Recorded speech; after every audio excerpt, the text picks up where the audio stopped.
You brothers, you could move mountains without lifting a finger. Minister Malcolm X. Good news, the chariot is coming. Who's the greatest? That's right. Jim Brown takes the ball. Your record is gonna stand the test of time. All together, yeah. The entire city of Miami is celebrating. I'm the new heavyweight champion of the world, and I don't even have a scratch on my face. Oh my goodness. Cash. What's on, Cash? Monday morning.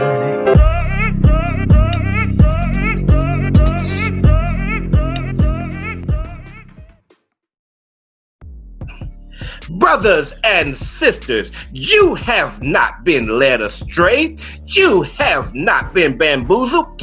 This is Malcolm X, also known as Rashad Waters, and I am here with the color commentary crew, where they give you views from a different side. Salaikum salam. And I've also got my co-host here with me. Ladies and gentlemen, brothers and sisters, here is the young brother, Cassius Clay, gonna be making a change in his life at some point in the future. Go ahead and introduce yourself, young brother. I'm the greatest. I am the best. Better than all the rest.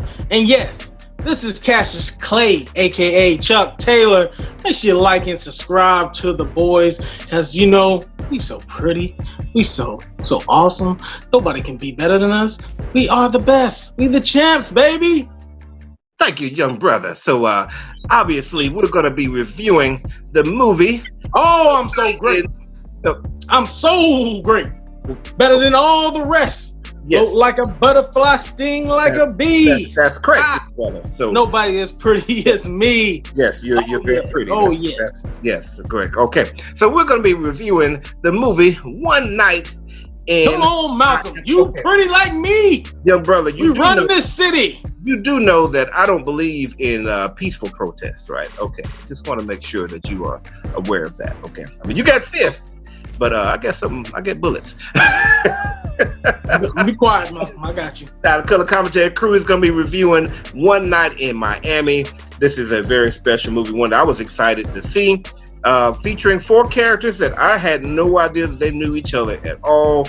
You're looking at Mr. Jim Brown, famous football hero, Malcolm X, of course, civil rights leader, Sam Cooke, get the soul of an angel, or the voice of an angel, and the great one, the greatest, Mr. Muhammad Ali, all together in, as it says, one legendary night. We're going to go ahead and do our non-spoiler review first, and then our spoiler review on this movie here.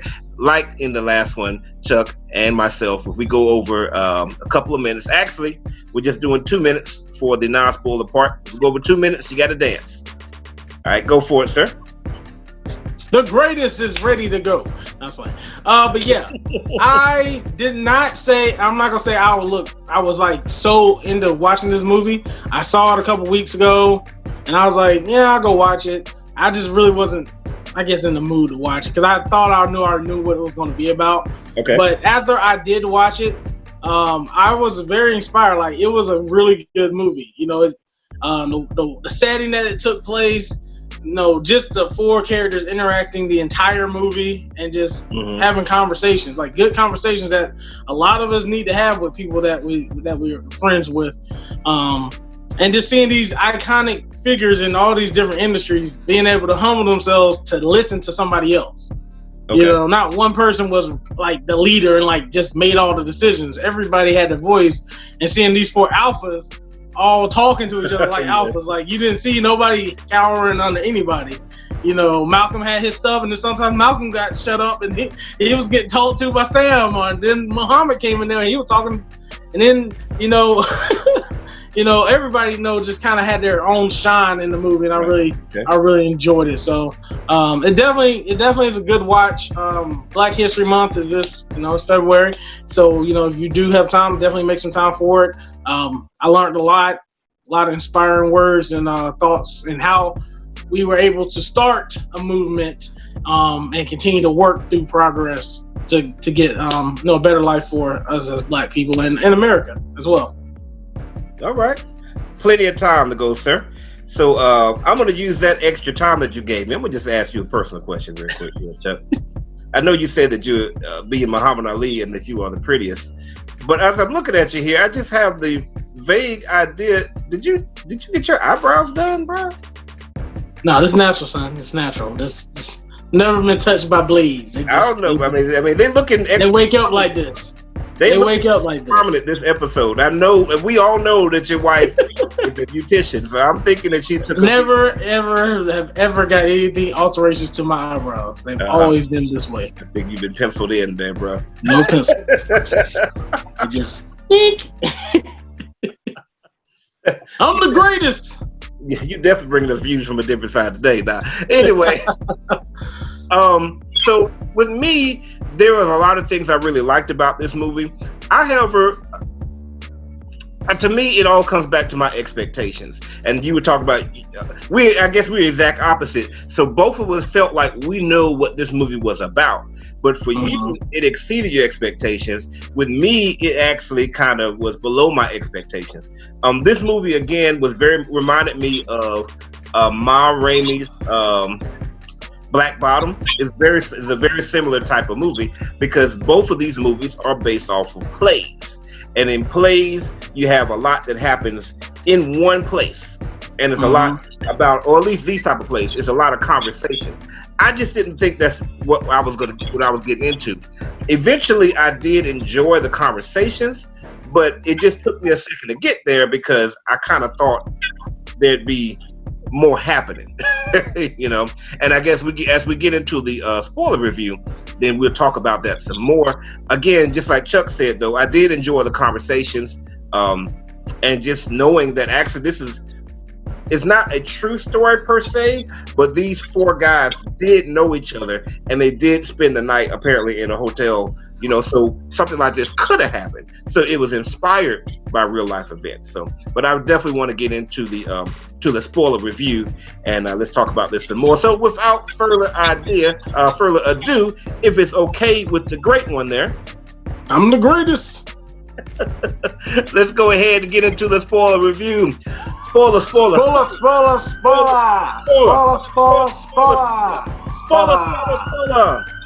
the power. All right, Mr. Chuck Taylor. Oh, wait, did I say that correctly? Mr. Chuck Taylor. For closed caption, make sure it's all good. Why don't you go ahead and break it down for the spoiler review on this movie, sir? Yeah, so spoiler.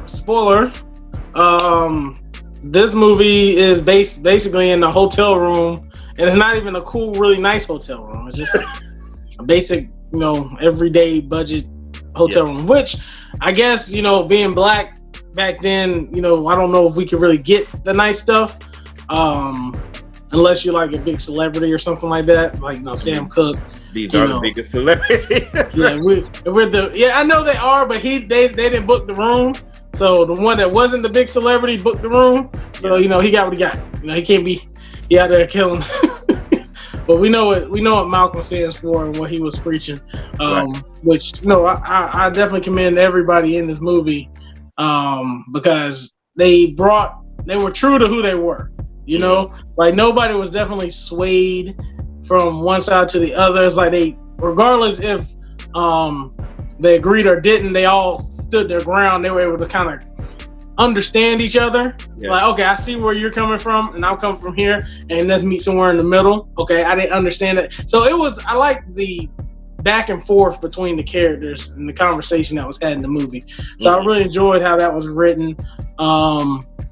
And seeing how, I guess this is my first look at seeing like a young Malcolm and seeing Malcolm that's not all, you know, I guess has everything under control, because a lot of the other like movies and the depictions of Malcolm, like you kind of see him like he's in control in most of his movies. I know it. Denzel played him.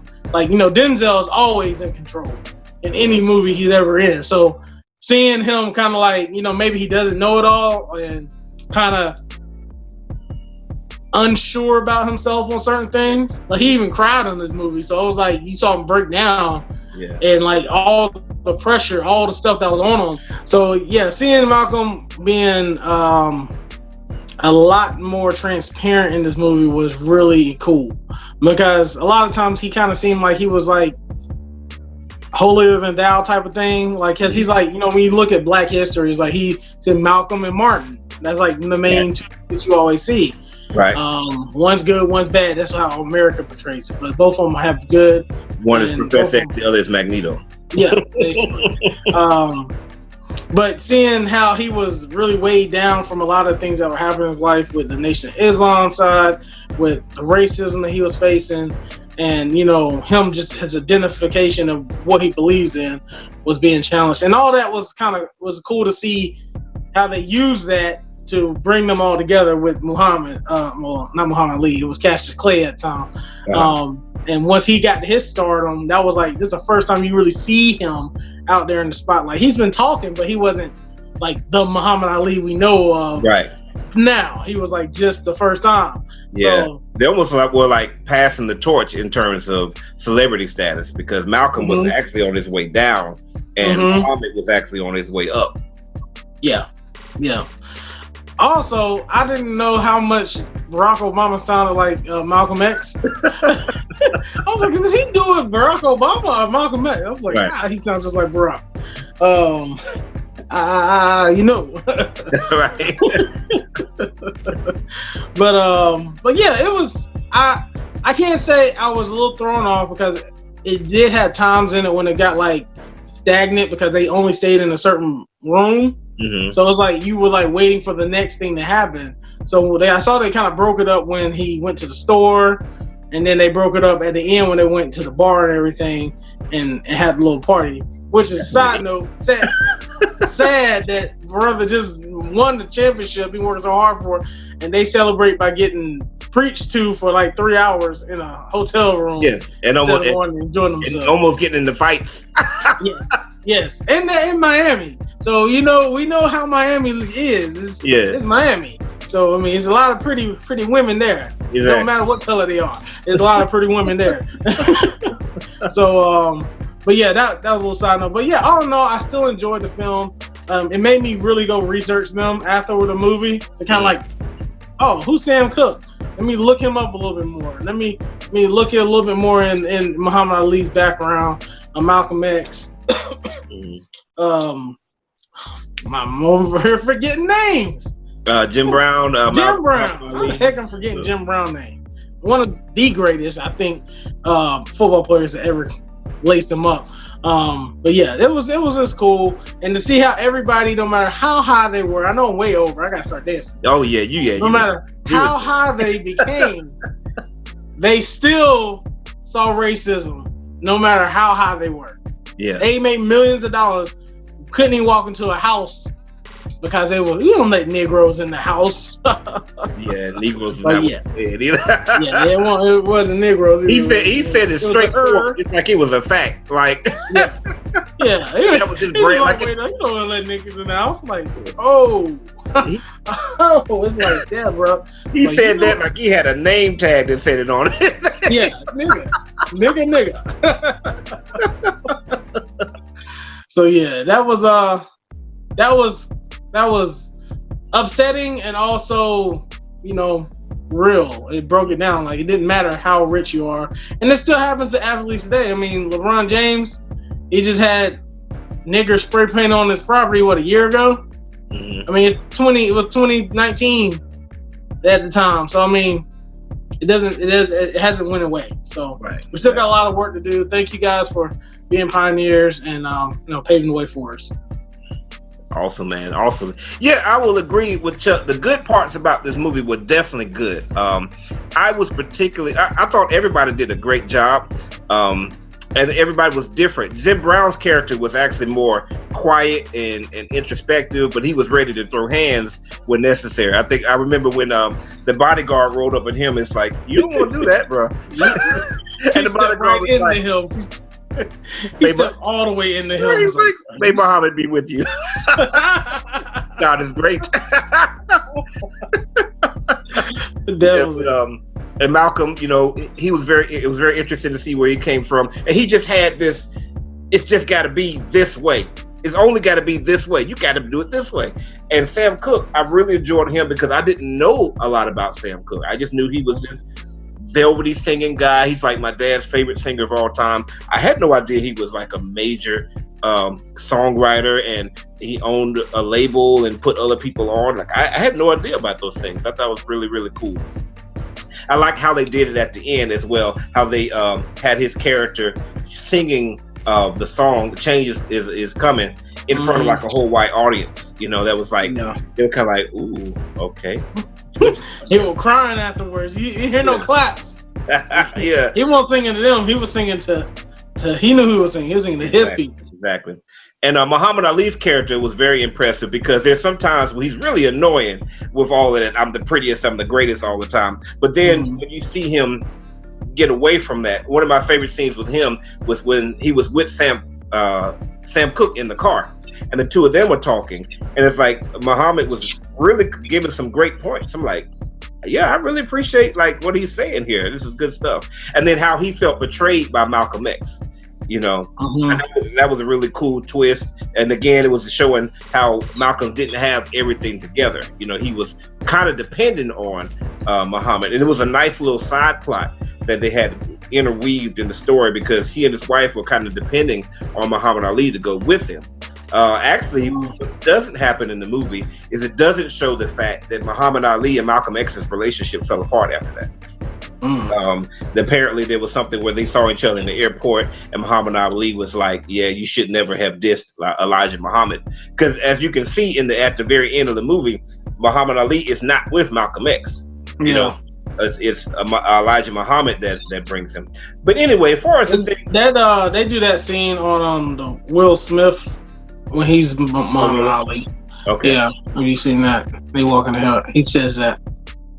I gotta go back and see that. But as far as the things that disappointed me about the movie, my expectation, I really thought that they were going to get in a car and go someplace, and I just knew that they want to get in the car and be pulled over by a bunch of racist white cops that's going to call them everything but a child of God until they realize, you know, one of them in the car, like, wait a second, you such and such, are you such, you know, I just knew that there was going to be something like that.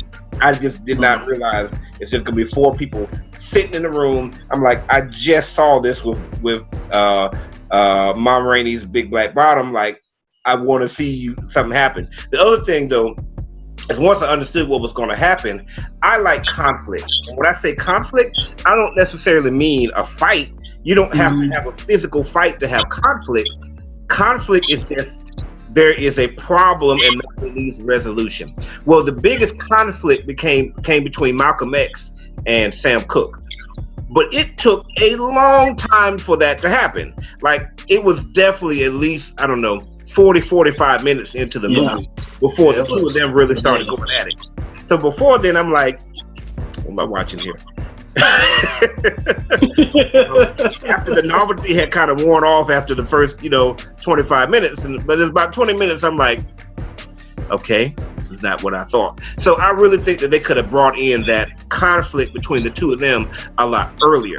If they had done that, I think it would have helped to keep me a little bit more interested in the movie, because I don't think it would have changed that much to have that issue brought in. Now, once they got into that stuff, then it was really interesting to see the dynamic of all the personalities. But that was my main thing. The pacing of the movie was just not what I would have wanted. Okay, but Mr. Chuck, how many Chucks would you give this movie? I liked it. I didn't love it, so I'll probably give it about 7. Okay. A 7. It's a good watch. Has a good message. I think you can definitely learn something about it. Seeing these type of, since it's not necessarily like everybody we know exactly if this happened, but their interpretation of it brought a lot of value to it. So I would say a good 7 for movie quality. And inspiration, I would say give it probably 7.5. So right between that 8 and 7. Oh, also, you didn't dance, by the way, sir. You have to go ahead and get it. You was way over, so you need to really dance. I need to really dance. Let's see, what kind of dance can I do? I don't even know any dance. Like the Chinese typewriter from Hammer. I'm gonna just sweet. Well, let's just move out like a Wilson dance.